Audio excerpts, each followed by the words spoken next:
pensando aqui só. E voltei. Nunca pensei pudesse essa possibilidade de contar algo diferente sobre algum personagem da história. Olha que eu tenho lido bastante, tenho pesquisado muito, mas tem alguns fatos particularmente que quando eu encontro eu fico pensando, rapaz, que situação. Mas logo cai em si.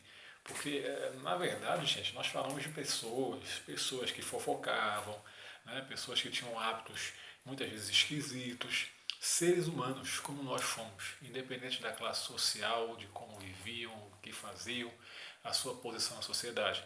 Mas eram pessoas que também tinham, particularmente, experiências um tanto extravagantes e até um tanto emblemáticas. Nós vamos falar hoje um pouquinho sobre a vida do nosso segundo imperador, Dom Pedro II. Não sobre a vida dele, mas sobre um fato atípico. Como já estava dizendo anteriormente, nem nos livros de história nós costumamos ler isso. Talvez passemos, quem sabe, a ler depois desse vídeo que eu vou postar. Gente, quando eu li, eu achei algo interessantíssimo, entendeu? E nunca poderia imaginar que isso teria acontecido com o nosso segundo imperador. Mas, assim, sem mais delongas, vamos ao fato, tá certo? Dom Pedro II, tá? Já por vida, foi muito precoce em tudo que ele fazia, né? Tanto que, na verdade, ele sobe ao trono devido a um golpe, tá? Chamado de golpe da maioridade, onde ele apenas com 14 anos e 10 meses, ou seja, praticamente 15 anos de idade, 15 anos incompleto, né? Por conta de algumas rusgas políticas entre os dois partidos que existiam naquela época, os conservadores e os liberais, houve a necessidade então, através, não a necessidade em si, mas houve por parte de um dos partidos a ideia, tá, de alguma forma voltar a controlar o poder, dessa vez utilizando-se da autoridade máxima do país, que ainda não estava, segundo a Constituição de 1824, apto a assumir o trono, porque a Constituição dizia lá, somente com 18 anos, nada de mais cedo, só com 18 anos.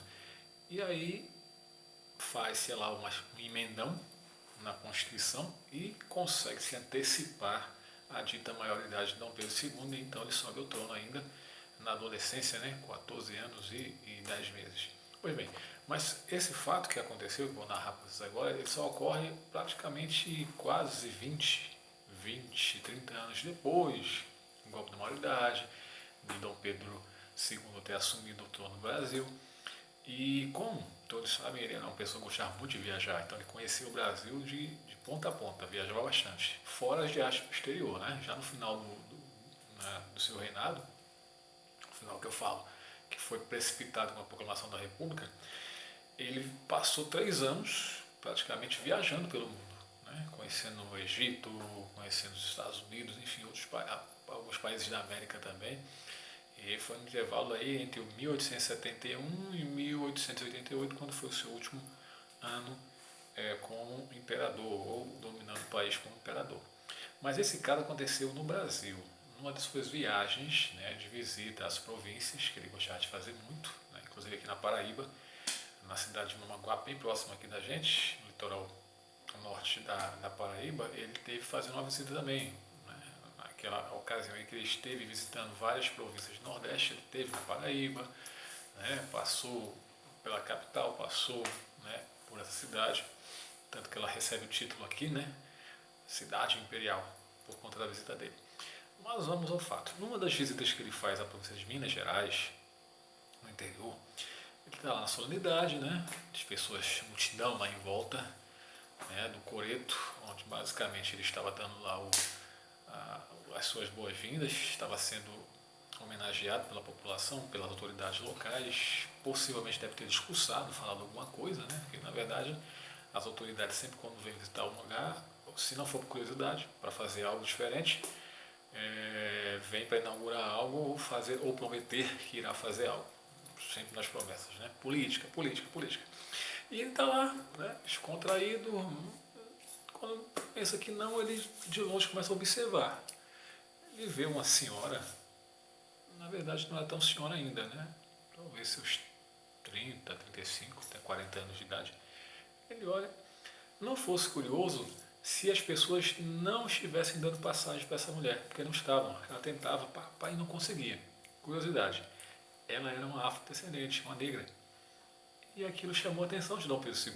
Ele olhou inquieto, com agonia, porque viu que a multidão estava impedindo ela de passar, e disse: gente, por favor, deixa ela passar. E então ela chegou próximo dele e se apresentou. Disse: bom dia, majestade, eu me chamo Eva, eu sou uma escrava fugida. Eu tenho fugido já há praticamente 15 anos, ainda fugi nova moça. Só que eu venho aqui lhe pedir encarecidamente um favor. Eu gostaria muito de ter a minha liberdade, que o senhor me concedesse a minha liberdade. E Dom Pedro ficou pensativo. Só dando uma pausinha, Dom Pedro II, na verdade, gente, embora poucos conhecem, posso estar enganado, né? Mas quem conhece, beleza, quem não conhece passa a conhecer agora. Ele era abolicionista. E aquela época era uma época que estava efervescendo as campanhas abolicionistas, né? E embora ele fosse o chefe maior, né, imperador de uma grande monarquia que tinha, né, como seu núcleo unificador como país, a escravidão. Né? Inclusive até na época do pai dele se falava muito que quando o Brasil se tornasse independente, uma das primeiras coisas que ia acontecer era acabar com a escravidão, que não aconteceu. Até por conta da pressão econômica, política, dos interesses que estavam em jogo lá, inclusive da parte da população que dava sustentação ao Império Brasileiro. Então, embora ele fosse abolicionista, ele não conseguia de forma alguma burlar algo que conseguisse ou fizesse com que ele de imediato terminasse com a abolição. Tanto que a gente vai ver que lá no final, quando ele perde de fato a coroa, uma das razões que leva ele a perder essa coroa, a perder o comando do país como imperador, foi o fato de um ano antes a filha dele, na sua ausência, ter assinado Lei Áurea, que acabou com a escravidão no Brasil. Tá? Mas isso aí são assuntos para outros vídeos que a gente vai falar muito, né? Principalmente chegando lá mais para o mês de novembro. Vamos falar bastante sobre a questão da escravidão, liberdade, né? A questão da resistência do povo afrodescendente aqui no Brasil naquela época, a gente vai falar muito sobre isso. Mas voltando a Eva e a sua história, tá? Lá Dom Pedro estava observando atentamente o que ela estava falando e ele tomou a peito à frente, né? Ele se comprometeu de fato a assumir a causa dela, a dar a ela a carta de alforria, a liberdade dela. Ele falou: não pode ficar tranquilo. Pediu que os auxiliares deles, né, os acompanhantes assistentes, tomassem nota, né, de tudo que fosse necessário para que ele pudesse providenciar essa documentação quando ele retornasse. E ele retornou a Minas Gerais várias vezes, gente. E ele trouxe a carta, gente. Ele alforriou a dona Eva, deu a carta de alforria para ela. Interessante, né? Ela parecia um sonho, não estava acreditando no que tinha acontecido. O imperador, eu solicitei, ele me deu, está aqui, ó, a minha liberdade. E ela foi para casa agradecida. Né? O imperador acabou a solenidade, a segunda, na volta dele, porque foi numa das vezes que ele foi, na primeira oportunidade, que ela solicitou. E agora, no retorno, ele a presenteou, né, com a carta de alforria que indicava a sua liberdade. Passou-se os anos, né, muitos anos inclusive, Dom Pedro está no seu palácio,